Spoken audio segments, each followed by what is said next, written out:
Magandang hapon pala sa inyo mga master. Ngayon nga master, maaga kaming pinapasok ni boss. Kaya ito gagawa tayo ng kargade. Ito pala guys yung labas ng shop namin.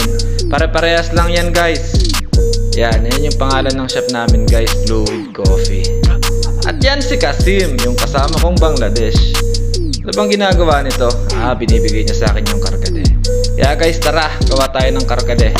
Ito pala guys yung karkari flour na ginagamit namin. Tinimbang ko na rin yan guys ng 100 grams. Tapos lalagyan na lang natin yan guys ng tubig.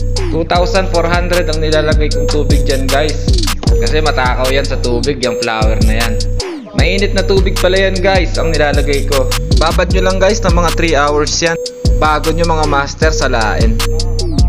Pagka guys sinanggal ko na yung flour sa tubig, magiging 2,000 na lang yan. And guys, meron na pala ako ditong ginawang karkade. Yung kasing kanina backup lang yun. So gagawin ko dito guys 250 lang. Tapos lalagyan ko siya ng lemon. Tapos guys isi-shake lang natin yan.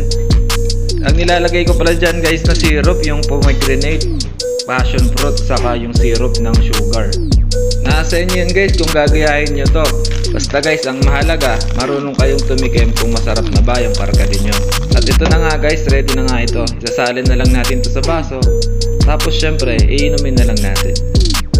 Kami guys, nilalagyan namin yan ng nana o kaya yung mint para sa design. Tingnan nyo, o diba? O yan guys, salamat guys, thank you.